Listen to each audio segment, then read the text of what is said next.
ಮತ್ತು ಯಾವುದನ್ನು ನಾನು ಪಠ್ಯದಲ್ಲಿ ಮುದ್ರಣದಲ್ಲಿ ನೋಡ್ತಾ ಇದ್ನೋ ಆ ಶಾಸನಗಳನ್ನ ಅಲ್ಲಿ ಸಾಕ್ಷಾತ್ತಾಗಿ ನೋಡುವಂಥ ಒಂದು ಸನ್ನಿವೇಶ ನಾನು ಒದಗಿತು ಆ ಪ್ರವಾಸದಲ್ಲಿ. ಈಗ ಬಳಿಗಾವೆ ಬಗ್ಗೆ ಲೇಖನ ಬರೆದಿದ್ದೆ ನಾನು, ಮುದ್ರಣದ ಒಂದು ಕಾಪಿ ಇಟ್ಕೊಂಡು. ಈಗ ನೇರವಾಗಿ ಆ ಶಾಸನ ಮುಂದೆ ನಿಂತ್ಕೊಂಡು ನೋಡ್ತಾ ಇದ್ದೀನಿ.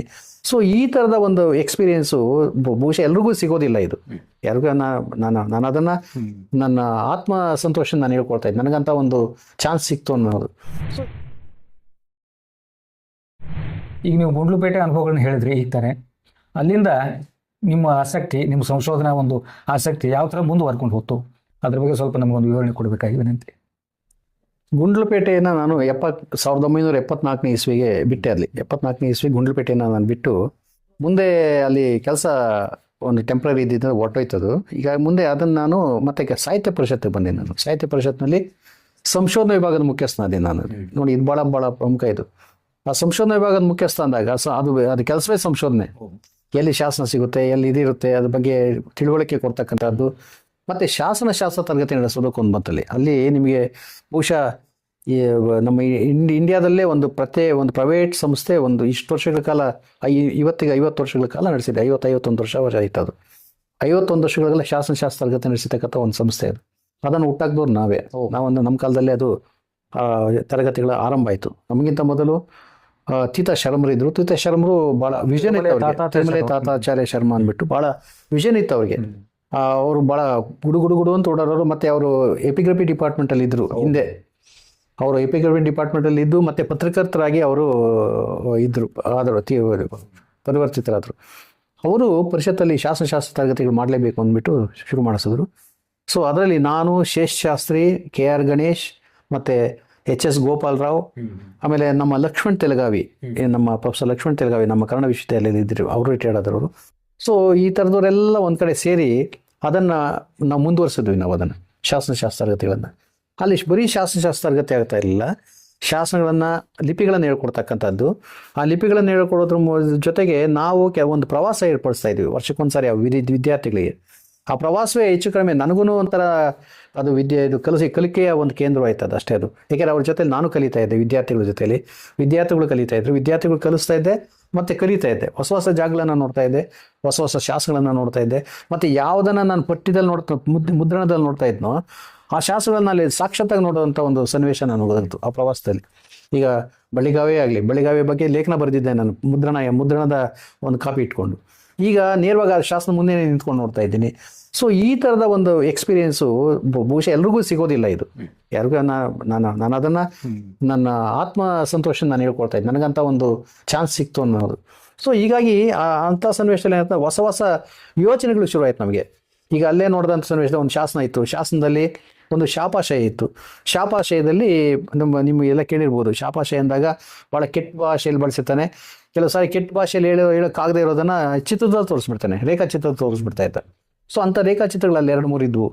ಸೊ ಇದು ನನಗೆ ಒಳ್ಳೆಯದೇ ಇಲ್ಲ. ನಾವೆಲ್ಲ ಮುದ್ರಣ ಆಗಿರ್ತಕ್ಕಂಥ ಶಾಸನ ನೋಡ್ತಾ ಇದ್ವಿ. ಆ ಶಾಸನದಲ್ಲಿ ಏನು ಬೇಕೋ ಒಂದು ನೋಡ್ಬಿಟ್ಟು ಸುಮ್ಮನೆ ಆಗ್ಬಿಡ್ತಾ ಇದ್ವಿ. ಬಟ್ ಅದನ್ನು ಶಾಪವನ್ನು ಈ ಥರ ರೇಖೆಗಳಲ್ಲೂ ತೋರಿಸಿದ್ದಾರೆ ಅಂತಕ್ಕಂಥದ್ದನ್ನು ನನಗೆ ಗೊತ್ತಿರಲಿಲ್ಲ. ಸೊ ಮೊದಲ ಬಾರಿಗೆ ಅವೆಲ್ಲ ಬಳ್ಳಿಗಾವಿಯಲ್ಲಿ ಒಬ್ಬ ಬ್ರಾಹ್ಮಣ ಶಾಪ ಕೊಡ್ತಾ ಇರ್ತಕ್ಕಂಥದ್ದು ಕೈ ಎತ್ತಿ.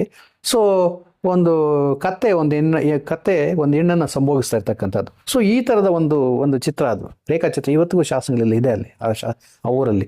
ಸೊ ಇದು ಎಲ್ಲ ನನಗೆ ಹೊಸ ಥರದ ಒಂದು ಎಕ್ಸ್ಪೀರಿಯೆನ್ಸನ್ನು ಕೊಡ್ತಾ ಬಂತು.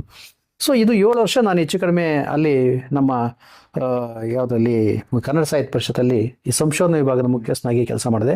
ಭಾಳಷ್ಟು ಜನರಿಗೆ ಲಿಪಿಯನ್ನು ಹೇಳ್ಕೊಡ್ತಾ ಇದ್ದೆ, ಪ್ರವಾಸನ ಹೇಳ್ಕೊಡ್ತಾ ಇದ್ದೆ, ಬೇರೆ ವಿಷಯಗಳ ಬಗ್ಗೆ ಇದು ಮಾಡ್ತಾ ಇದ್ವಿ. ಮತ್ತು ಅವರಿಗೆ ಇನ್ನೊಂದು ಕೊಡ್ತಾ ಇದ್ವಿ. ಅವರು ಒಂದು ಪ್ರಬಂಧವನ್ನು ಮಂಡಿಸ್ಬೇಕಾಗಿತ್ತು ಅವರ ಒಂದು ಅವಧಿ ಮುಗಿಯೋದ್ರೊಳಗಡೆ. ಆ ಪ್ರಬಂಧವನ್ನು ಮತ್ತು ನಾನೇ ತಿದ್ದಬೇಕಾಗಿತ್ತು. ಸೊ ಅದ್ರ ಮೂಲಕನೂ ನಾನು ಹೊಸ ವಿಷಯಗಳನ್ನು ತಿಳ್ಕೊಳ್ತಾ ಇದ್ದೆ. ಹೀಗಾಗಿ ನನ್ನ ಅಧ್ಯಯನ ಒಂದೇ ಅಲ್ಲ, ನನ್ನ ತಿರುಗಾಟದಲ್ಲೂ ಕೂಡ ಈ ಥರ ಹೊಸ ವಿಷಯಗಳನ್ನು ಕಂಡು ನನಗೆ ಮತ್ತೆ ಅದರ ಬಗ್ಗೆ ಅಧ್ಯಯನ ಮಾಡೋದಕ್ಕೆ ನನಗೆ ಅನುಕೂಲ ಆಯಿತು. ಇದರ ಜೊತೆಗೆ ಅನೇಕ ವಿಗ್ರಹಗಳು ಕಾಣಿಸ್ತಾ ಇತ್ತು, ದೇವಸ್ಥಾನಗಳು ಕಾಣಿಸ್ತಾ ಇತ್ತು. ಯಾಕೆ ಈ ಥರ ಇದೆ ಅಂತಕ್ಕಂಥ ಒಂದು ಪ್ರಶ್ನೆಗಳು ಕೂಡ ನನಗೆ ಕಾಡೋಕ್ಕೆ ಶುರು ಮಾಡಿದ್ರು. ಬಹುಶಃ ಆ ಪ್ರಶ್ನೆಗಳನ್ನು ಆ ಥರ ಕಾಡೋಕ್ಕೆ ಶುರುವಾದಾಗಲೇ ನನಗೆ ಆಗ ತಲಕಾಡಿನ ಗಂಗರ ಬಗ್ಗೆ ಯಾಕೆ ಈ PhD ಮಾಡಬಾರದು ಅಂತಕ್ಕಂಥ ಒಂದು ಉದ್ದೇಶ ಬಂತು. ಆಗ ಒಬ್ಬ ದಿವಂಗತ ಆಳ್ಳ ಚಿರಂಜೀವಿ ಅಂತ ಅವರು AG ಆಫೀಸಲ್ಲಿ ಕೆಲಸ ಮಾಡ್ತಾಯಿದ್ರು. ಅವರಿಗೆ ಈ ನಮ್ಮ ಕನ್ನಡ ಭಾಷೆ ನುಡಿ ಬಗ್ಗೆ ಭಾಳ ಅತೀವವಾದಂಥ ಒಂದು ಅಭಿಮಾನ, ಅವರಿಗೆ ಅಭಿಮಾನ. ಅವರು ಈ ನಮ್ಮ ಜೊತೆಲಿ ಇದ್ದಕ್ಕಿರಿಗೆ ಪ್ರವಾಸಕ್ಕೆ ಬಂದ್ಬಿಡೋರು. ಅವರು ರೆಡ್ಡಿಯವರೇ ನೋಡಿ, ಇದು ಭಾಳ ವಿಚಿತ್ರವಾಗಿದೆ ದೇವಸ್ಥಾನ, ಇದ್ರ ಬಗ್ಗೆ ನೀವೇನಾದ್ರು ಅಧ್ಯಯನ ಮಾಡಬೇಕು ಅನ್ನೋರು ಈ ಥರ. ಸೊ ಈ ಥರದ ಒಂದು ಉತ್ತೇಜನಗಳು, ಬೇರೆ ಬೇರೆ ಸ್ನೇಹಿತರಿಂದ ಉತ್ತೇಜನಗಳು ಮತ್ತು ಬಲ್ಲವರಿಂದ ಉತ್ತೇಜನಗಳು ಬಂದು ನಾನು ಮುಂದೆ ಒಂದು ಸಾರಿ ತಲಕಾಡಿನ ಗಂಗರ ಬಗ್ಗೆ ಯಾಕೆ ಅಧ್ಯಯನ ಮಾಡಬಾರ್ದು ಅಂತಕ್ಕಂಥ ತೀರ್ಮಾನ ತಗೊಂಡು ಅದನ್ನು ನಮ್ಮ ಬೆಂಗಳೂರು ವಿಶ್ವವಿದ್ಯಾಲಯದಲ್ಲಿ ತಲಕಾಡಿನ ಗಂಗರ ದೇವಾಲಯಗಳು ಶಾಸನಗಳ ಹಿನ್ನೆಲೆಯಲ್ಲಿ ಅಂದ್ಬಿಟ್ಟು ಒಂದು ರಿಜಿಸ್ಟರ್ ಮಾಡಿಸ್ದೆ. ಅದನ್ನು ಒಪ್ಪಿಗೆ ಪಡೆದೆ. ಅದನ್ನು 84ನೇ ಇಸ್ವಿಯಲ್ಲಿ ಈ ಒಂದು ಒಪ್ಪಿಗೆ ಪಡೆದೆ. ಸೊ ಇದು ನಾನು ನನ್ನ ಒಂದು ವಿದ್ಯಾಭ್ಯಾಸ, ಒಂದು ಕೆಲಸದ ಹುಡುಕಾಟ ಜೊತೆಗೆ ನನ್ನ ಈ ಒಂದು ಪೂರ್ತಿ PhD ಕಡೆಗೆ ನಾನು ಹೊರಳಿದ್ದಂತ ನಿಮ್ಗೆ ಹೇಳ್ತಾ ಇದ್ದೀನಿ. ಈ ಮಧ್ಯೆ ನನಗೆ 1982ರಲ್ಲಿ ಮತ್ತೆ ಗೌರ್ಮೆಂಟ್ ಕೆಲಸ ಸಿಕ್ತು. ಅಲ್ಲಿವರೆಗೆ ಗೌರ್ಮೆಂಟ್ ಕೆಲಸ ಇರಲಿಲ್ಲ, ಪ್ರೈವೇಟಲ್ಲಿ ಬೇರೆ ಬೇರೆ ಕಡೆ ಕೆಲಸ ಮಾಡ್ತಾ ಇದ್ದೆ. ಸೊ ಪರ್ಮನೆಂಟ್ ಕೆಲಸ ಸಿಗುತ್ತೆ ನನಗೀಗ. ಇಲ್ಲಿ ಸಿಕ್ಕಿದಂಥ ಸನ್ನಿವೇಶದಲ್ಲಿ ನಮ್ಮ ಸೂರ್ಯನಾಥ್ ಕಾಮತ್ರಿ ಇದ್ದರು ಗೆಜಿಟಿಯರಲ್ಲಿ. ಆಗ್ತಾನೆ ಅವ್ರು ಬಂದಿದ್ರು 82ರಲ್ಲೇನೋ ಬಂದಿದ್ರು ಅವರು. 81ನೇ ಇಸ್ವಿಲಿ ಅವರು ಗೆಜಿಟಿಯರ್ ಬಂದಿದ್ರು ಅವರು. ನನ್ನನ್ನು ಕೇಳಿದ್ರು, ಎಲ್ಲಿದೆಯಾ ಕೆಲಸ, ಇದು ಮಾಡ್ತಾ ಇದೆಯಾ ಅಂತ. ಈ ಥರ ಸರ್ ಗೌರ್ಮೆಂಟ್ ಕೆಲಸ ಸಿಕ್ಕಿದೆ, ನಾನು ಇದು ಮಾಡ್ತಾ ಇದ್ದೀನಿ ಅಂತ. ಆಗ ಅವ್ರು ಹೇಳಿದ್ರು, ಯಾಕೆ ಅಲ್ಲಿ ಹೋಗ್ತೀಯಾ, ನಮ್ಮ ಡಿಪಾರ್ಟ್ಮೆಂಟ್ಗೆ ವಾಪಸ್ ಬಂದ್ಬಿಡು ನೀನು ಅಂತ ಹೇಳ್ಬಿಟ್ಟು ಅವ್ರು ಮುಂದೆ ನನ್ನನ್ನು ಡೆಪ್ಯುಟೇಷನ್ ಮೇಲೆ ಆ ಡಿಪಾರ್ಟ್ಮೆಂಟ್ ಕರೆಸ್ಕೊಂಡ್ರು. ಸೊ ಕರೆಸ್ಕೊಂಡ್ಮೇಲೆ ಅಲ್ಲಿ ಮಾಡಿದ್ದು ಇದೇ ಕೆಲಸನೇ, ಇದೇ ಪ್ರವಾಸ, ಇದೇ ದೇವಾಲಯಗಳ ಬಗ್ಗೆ ಬರ್ಕೊಂಡ್ಬರ್ತಕ್ಕಂಥದ್ದು, ಇದೇ ಶಿಲ್ಪಗಳ ಬಗ್ಗೆ ಹೀಗೆ ಗೆಜಿಟಿಯರ್ ಕೆಲಸ ಇದೆಯಲ್ಲ, ಗೆಜಿಟಿಯರ್ ಕೆಲಸ ಬರೀ ಒಂದು ಸಣ್ಣ ಯಾವುದೋ ಒಂದು ಪಾರ್ಟ್ ಇರಲಿಲ್ಲ. ಎಲ್ಲ ಪಾರ್ಟ್ ಒಂದು ಊರಿಗೆ ಹೋದರೆ ಆ ಊರಿನಲ್ಲಿರ್ತಕ್ಕಂಥ ಅನೇಕ ವಿಷಯಗಳನ್ನು ನಾವು ಸಂಗ್ರಹಿಸ್ಕೊಂಡು ಅಲ್ಲಿ ಕೊಡಬೇಕಾಗಿತ್ತು ನಾನು. ಸೊ ನನಗೆ ಇನ್ವೆಸ್ಟರ್ ಕೆಲಸ ಆದ್ದರಿಂದ ನಾನು ಆ ಕೆಲಸನ ಮಾಡ್ತಾಯಿದ್ದೆ. ಆ ಮೂಲಕ ಇನ್ನೂ ಹೆಚ್ಚಿನ ಒಂದು ಸಂಶೋಧನೆ ಕಡೆಗೆ ಸಂಪೂರ್ಣವಾಗಿ ಮನಸ್ಸು ಒಲ್ದು ಬಿಡ್ತು. ಸೊ ಈ ಸಾಹಿತ್ಯ ಹಿಂದಕ್ಕೆ ಹೋಯ್ತು. ಈಗ ಸಾಹಿತ್ಯದ ಅಧ್ಯಯನ ನನಗೆ ಈಗ ಅಷ್ಟಾಗಿಲ್ಲ ಈಗ, ಅಂದರೆ ಆ ಹಂತಕ್ಕೆ. ಏಕೆಂದರೆ ಪೂರ್ಣ ಪ್ರಮಾಣದಲ್ಲಿ ಶಾಸನ ಮತ್ತು ಸಾಂಸ್ಕೃತಿಕ ಇತಿಹಾಸ ಮತ್ತು ಗ್ರಾಮಗಳ ಇತಿಹಾಸ ಕಡೆಗೆ ನನ್ನ ಮನಸ್ಸು ಬಂದ್ಬಿಡ್ತು. ಸೊ ಹೀಗೆ ಇಡೀ ಈ ಘಟನೆ, ಒಂದು ಗೌರ್ಮೆಂಟ್ ಕೆಲಸ ಸಿಕ್ಕಿದ್ದು, ಅದರಿಂದ ಗೆಜಿಟಿಯರ್ಗೆ ಹೋಗಿದ್ದು, ಗೆಜಿಟಿಯರ್ಲಿ ಪೂರ್ಣ ಪ್ರಮಾಣದಲ್ಲಿ ಸಂಶೋಧನೆಗೆ ತೋರಿಸ್ಕೊಂಡಿದ್ದು ಒಂಥರದಲ್ಲಿ ನನ್ನ ಜೀವನದಲ್ಲಿ ಬಂದಂಥ ಒಂದು ಅದೃಷ್ಟ ಅಂತಲೇ ನಾನು ಅದನ್ನು ಭಾವಿಸ್ತೀನಿ. ಏಕೆಂದರೆ ಪ್ರವಾಸ ಅನ್ನೋದು ಎಲ್ರಿಗೂ ಸಿಗೋದಿಲ್ಲ. ಅದು ಸರ್ಕಾರಿ ಲೆಕ್ಕದಲ್ಲಿ ಪ್ರವಾಸಗಳು ಮಾಡ್ತಕ್ಕಂಥದ್ದು, ಮತ್ತು ನನಗೆ ಪ್ರಿಯವಾದಂಥ ಒಂದು ವಿಷಯ, ಅದರಲ್ಲಿ ಪ್ರವಾಸ ಮಾಡ್ತಕ್ಕಂಥದ್ದು. ಹೀಗೆ ನನ್ನ ಶೋಧನೆ ನಿರಂತರವಾಗಿ ಮುಂದುವರಿಯೋದಕ್ಕೆ ಕಾರಣ ಆಯ್ತದು. ಸರಿ, ಅದಕ್ಕೆ ಸಂಬಂಧಪಟ್ಟ ಈ ಮುಂದಿನ ಪ್ರಶ್ನೆ, ನಿಮ್ಮ ಒಂದು ಕಾರ್ಯಕ್ಷೇತ್ರ ಸಂಶೋಧನೆ ಸಲುವಾಗಿ ನೀವು ಮಾಡಿದಂಥ ಪ್ರವಾಸಗಳ ಬಗ್ಗೆ ನಮಗೆ ಹೇಳ್ಬೋದೇ? ಸಂಶೋಧನಾ ಪ್ರವಾಸಗಳು. ಅದೇ, ಈಗ ಪ್ರವಾಸಗಳಂದರೆ ಈಗ ಗೆಜಿಟಿಯರ್ಲಿದ್ದಾಗ ಮಾಡಿದಂಥ ಪ್ರವಾಸಗಳೆಲ್ಲವೂ ಕೂಡ ಸಂಶೋಧನಾ ಪ್ರವಾಸಗಳೇ ಅವು. ಬೆಳಗಾನ ಒಂದು ಊರಿಗೆ ಹೋದರೆ ಒಂದೂರಲ್ಲ, ಒಂದು ದಿನಕ್ಕೆ ಒಂದು 5 ಊರು 6 ಊರು ಆದರೂ ನಾವು ಮಾಡಬೇಕಾಗಿತ್ತು. ಅವು ಈ ಥರ ಬಸ್ಸುಗಳು ಆಗಿರಲಿಲ್ಲ, ಕಾರುಗಳಿರಲಿಲ್ಲ, ಅಥವಾ ಇನ್ನೊಂದಿರಲಿಲ್ಲ. ಮತ್ತೆ ನಾವು ನಡ್ಕೊಂಡೇ ಹೋಗ್ಬೇಕಾಯ್ತು ಕೆಲವು ಊರುಗಳಿಗೆ. ನಾವೇನು ಮಾಡ್ತಾ ಇದ್ವಿ, ಈಗ ಯಾವುದೋ ಒಂದು ಏರಿಯಾದಲ್ಲಿ ಬಸ್ ಇಳಿದು ಬಿಡ್ತಾ ಇದ್ವಿ. ನಾವು 2-3 ಹೋಗ್ತಾ ಇದ್ವಿ. ಈ ಬಸ್ ಇಳಿದು ಈ ಒಂದು ರೂಟ್ ಹಾಕ್ಕೊಡ್ತಾ ಇದ್ವಿ ಮ್ಯಾಪಲ್ಲಿ. ಅಲ್ಲಿ ಇನ್ಯಾವುದೋ ಒಂದು ರೂಟ್ವರೆಗೂ ನಾವು ನಡ್ಕೊಂಡು ಹೋಗ್ಬಿಡೋದು, ಮಧ್ಯದಲ್ಲಿ ಊರು ಅಲ್ಕೊಂಡು ಆ ರೂಟ್ಗೆ ಹೋಗ್ಬಿಡೋದು. ಅಲ್ಲಿ ಬಸ್ ಹತ್ತಿ ವಾಪಸ್ ಬರ್ತಕ್ಕಂಥದ್ದು. ಅಂದರೆ ಈ ಮಧ್ಯದಲ್ಲಿ ಎಷ್ಟು ಊರು ಸಿಕ್ತು ಅಷ್ಟೂರಿನ ಒಂದು ವಿಷಯವನ್ನು ಸಂಗ್ರಹಿಸ್ಕೊಂಡು ಹೋಗ್ಬೇಕಕ್ಕಂಥದ್ದು. ಒಂದು ಆ ಊರಿನಲ್ಲಿರ್ತಕ್ಕಂಥ ದೇವಸ್ಥಾನ ಇರ್ಬೋದು, ಅದು ಯಾವ ಕಾಲದ್ದು, ಯಾರ ರಚನೆ, ಮತ್ತು ಅದರ ಒಂದು ಇದೇನು, ಯಾವುದು ವಿಶೇಷತೆ ಏನು, ಮತ್ತು ಅಲ್ಲಿರ್ತಕ್ಕಂಥ ವಿಗ್ರಹಗಳ ವಿಶೇಷತೆ ಏನು, ಶಾಸನಗಳಿದ್ದರೆ ಅವೇನು ಹೇಳ್ತಾ ಇದೆ, ಮತ್ತು ಇದ್ರ ಜೊತೆಗೆ ಆ ಊರಲ್ಲಿದ್ದಂಥ ಇತರೆ ಜಾತಿ ಗಣತಿ ಇರ್ಬೋದು, ಇನ್ನೊಂದಿರ್ಬೋದು, ಇತ್ಯಾದಿಗಳನ್ನು ನಾನು ಕಲೆಕ್ಟ್ ಮಾಡಬೇಕಾಗಿತ್ತು. ಮತ್ತು ಆ ದೇವಸ್ಥಾನದ ಬಗ್ಗೆ ಏನಾದರೂ ಕಥೆಗಳಿದ್ದರೆ ಕಥೆಗಳನ್ನು ನಾನು ಕಲೆಕ್ಟ್ ಮಾಡಬೇಕಾಯಿತು. ಹೀಗೆ ಈ ಥರದ ಒಂದು ವಿಷಯ ಸಂಗ್ರಹಣೆ ಇದೆಯಲ್ಲ, ಈ ವಿಷಯ ಸಂಗ್ರಹಣೆನೇ ನನಗೆ ಪ್ರವಾಸದಲ್ಲಿ ಭಾಳ ಪ್ರಮುಖವಾಗಿ ನನಗೆ ಒಂದು ಆಸಕ್ತಿಯನ್ನು ಕೆರಳಿಸಿದ್ದದು. ಮತ್ತು ಅದ್ರ ಜೊತೆಗೆ ಆ ಪ್ರವಾಸದ ಹಿನ್ನೆಲೆಯಲ್ಲಿ ಇವತ್ತು ಒಂದೂರು, ಇನ್ನೊಂದು 3/4 ಗಂಟೆಗೆ ಮತ್ತೆ ಇನ್ನೊಂದು ಊರಿಗೆ ಹೊರಟೋಗ್ತಾ ಇದೆ. ಅಲ್ಲಿಗೆ ಇವರಲ್ಲಿ ಏನು ನೋಟ್ಸ್ ಮಾಡ್ಕೊಳ್ತಾ ಇದ್ದೆ ಅದೇ ಗಟ್ಟಿ ಅದು. ಮತ್ತೆ ಇನ್ನೊಂದು ಊರು ಹೊರಟೋಗ್ತಾ ಇದೆ, ಇನ್ನೊಂದು ಊರಲ್ಲಿ ಮತ್ತೆ ಅದೇ ಊರಲ್ಲಿ ಅದೇ ಕತೆ. ಮತ್ತು ಎಷ್ಟೋ ಊರುಗಳಲ್ಲಿ ನಮಗೆ ಸರಿಯಾಗಿ ಕೋಆಪ್ರೇಷನ್ ಮಾಡ್ತಾ ಇರಲಿಲ್ಲ.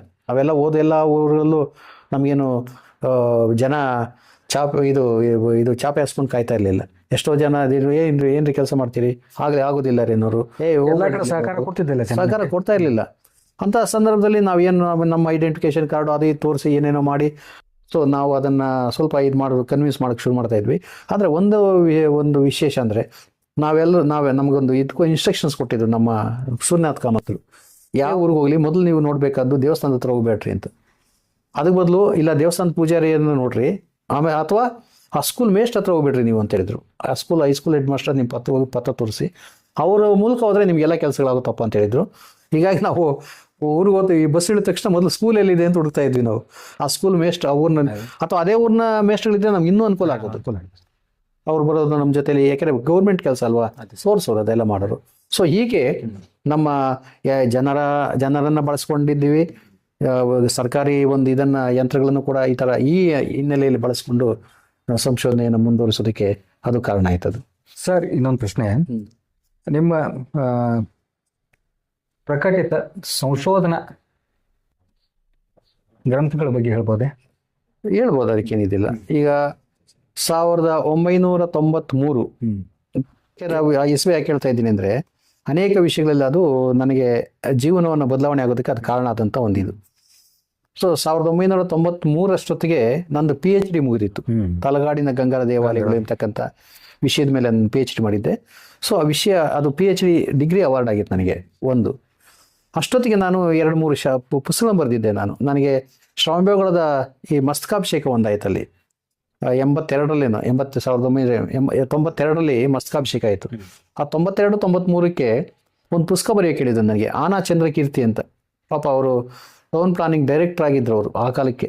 ಭಾಳ ಕ್ಲೀನ್ ಹ್ಯಾಂಡು. ಅದ್ರ ಬಗ್ಗೆ ನಾನು ಅವ್ರ ಬಗ್ಗೆ ಇದು ಹೆಚ್ಚಿಗೆ ಹೇಳೋಕ್ಕಾಗೋದಿಲ್ಲ. ಅಷ್ಟೊಂದು ಒಂದು ಪ್ರಾಂಪ್ಟ್ ಆದಂಥ ಒಬ್ಬ ಅಧಿಕಾರಿ. ಅವ್ರೇನು ಅಂದರೆ, ನೀವೊಂದು ಶ್ರವಣಬೆಳಗೊಳದ ಬಸ್ತೆಗಳ ಮೇಲೆ ಒಂದು ಪುಸ್ತಕ ಬರ್ಕೊಡಿ ಅಂದರು ಅವರು. ಸೊ ಶ್ರವಣಬೆಳಗೊಳದ ಬಗ್ಗೆ ನನಗೆ ಭಾಳ ಅತೀವಾದಂಥ ಅಭಿಮಾನ. ಯಾಕೆಂದರೆ ನಾನು ವರ್ಷಕ್ಕೊಂದ್ಸಾರಿ ವರ್ಷಕ್ಕೆ 2 ಸಾರಿ ನಾನು ಅಲ್ಲಿಗೆ ಹೋಗ್ತಾನೆ ಇದ್ದೆ. ನಾನು ಅಲ್ಲಿನ ಸ್ವಾಮಿಗಳಿರ್ಬೋದು, ಅವರೆಲ್ಲ ಸಂಪರ್ಕದಲ್ಲಿತ್ತು, ಎಲ್ಲ ಚೆನ್ನಾಗಿ ಇದು ಮಾಡ್ತಾಯಿದ್ರು. ಆ ಒಂದು ಪುಸ್ತಕ ಮೊದಲಿಗೆ ನಾನು ಬರೆದೆ. ಸೊ ಅದು ಒಂದು ಇದಾಯಿತು, ಅಂದರೆ ಅದು ಮುದ್ರಣ ಆಯಿತು ಅಲ್ಲಿ ಚಂದ್ರಗಿರಿ ಪ್ರಕಾಶನ ಅಂದ್ಬಿಟ್ಟು ಶ್ರವಣಬೆಳಗೊಳದ ಸ್ವಾಮಿಗಳ ಒಂದು ಆಶ್ರಮದಿಂದನೇ ಅದು ಪ್ರಕಟಾಯಿತು. ಇನ್ನೊಂದು ಸಣ್ಣ ಪುಸ್ತಕ ನಮ್ಮ ಇವ್ರು ಬರೆಸ್ಕೊಟ್ರು, ನಮ್ಮ ಕಾಮತ್ರು. ಅದೇ ವರ್ಷದಲ್ಲೇ ಪ್ರಕಾಶ್ ಸಾಹಿತ್ಯ ಅಂತ ಒಂದಿತ್ತು ಬೆಂಗಳೂರಲ್ಲಿ, ಬಳೆಪೇಟೆಯಲ್ಲಿ ಅದಿದೆ, ಅದು ಆಫೀಸ್ ಇವತ್ತಿಗೂ ಬೋರ್ಡ್ ಇದೆ. ಏನು ನಡೀತಾ ಇದೆ ಗೊತ್ತಿಲ್ಲ. ಮಕ್ಕಳಿಗಾಗಿ ಒಂದು ಶಾಸನ ಪರಿಚಯ ಮಾಡ್ಕೊಡಪ್ಪ ಅಂತ ಹೇಳಿದ್ರು ಅವರು. ಮಕ್ಕಳಿಗಾಗಿ ಒಂದು ಶಾಸನ ಪರಿಚಯ ಅಂತ ಒಂದು ಪುಸ್ತಕ ಮಾಡಿಕೊಟ್ಟೆ ನಾನು ಅವರಿಗೆ. ಸೊ ಇದಾದಮೇಲೆ ನನ್ನ ಥೀಸಿಸ್ ಪ್ರಿಂಟ್ ಆಗಿತ್ತಲ್ಲ, ಪ್ರಕಟಾಗಿತ್ತು. ಅದನ್ನು ನಾನು ಸಾಹಿತ್ಯ ಪರಿಷತ್ತು ಕೊಟ್ಟೆ, ಸ್ವಲ್ಪ ಪ್ರಕಟ ಮಾಡಿ ಸರ್. ಅವಾಗ ಗೋರು ಚನ್ನಬಸಪ್ಪನವರು ಅದರ ಅಧ್ಯಕ್ಷರಾಗಿದ್ದರು. ಗೋರು ಚನ್ನಬಸಪ್ಪನವರು ಅಧ್ಯಕ್ಷರಾಗಿದ್ದಾಗ ಅವರು ನನಗೆ ಹಿಂದೆ ನಾನು ಪರಿಷತ್ತಲ್ಲಿ ಕೆಲಸ ಮಾಡ್ತಾ ಇದ್ದಾಗ ನನಗೆ ಚೆನ್ನಾಗಿ ಪರಿಚಯ ಆಗಿದ್ರು ಅವರು. ಸೊ ಸಾರಿ ಈ ಥರ ಮಾಡಿದೆ. ಅವರೊಂದು ಮಾಲಿಕೆ ತಂದರು. ಆ ಮಾಲಿಕೆಯಲ್ಲಿ ನಂದನ್ನು ಸೆಲೆಕ್ಟ್ ಮಾಡಿದ್ರು, ನಂದೊಂದು ಪುಸ್ತಕ ತಂದಿರೋದು.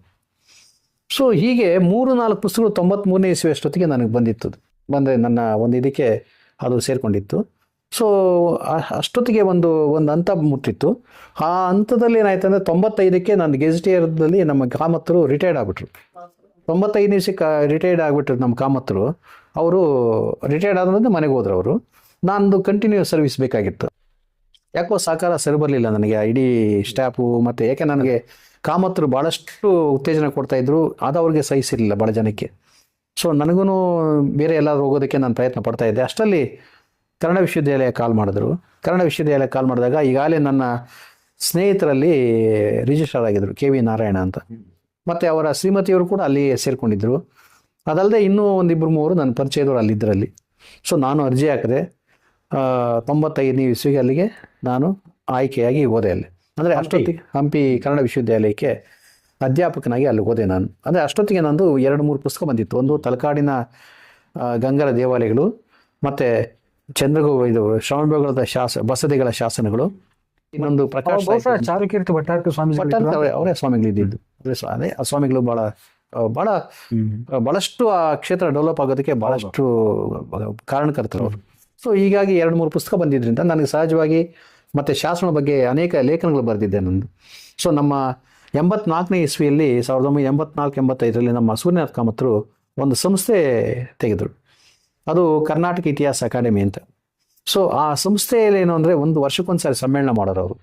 ಆ ಸಮ್ಮೇಳನಕ್ಕೆ ನಾವೆಲ್ಲ ನಮ್ಮದೇನು ಅಂದರೆ, ವರ್ಷಕ್ಕೊಂದ್ಸಾರಿ ಸಮ್ಮೇಳನ ಆಗುತ್ತೆ, ಒಂದು ಪೇಪರ್ ಪ್ರಬಂಧ ಮಂಡಿಸ್ಬೇಕೆಂಬತಕ್ಕಂಥದ್ದು. ನಾನು ಅಂತಲ್ಲ, ನನ್ನಾಗಿ ಇನ್ನೂ ಭಾಳಷ್ಟು ಜನ ಇದರಲ್ಲಿ.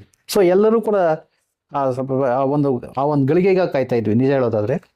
ಹೋಗೋದು, ಒಂದು ಪ್ರಬಂಧ ಮಂಡಿಸ್ತಕ್ಕಂಥದ್ದು ಖುಷಿ ನಮಗದು. ಯಾಕಂದರೆ ಮುಂದೆ ವರ್ಷ ಅದು ಪ್ರಕಟಾಗಿ ಬರ್ತಾ ಇತ್ತು ನಮಗೆ.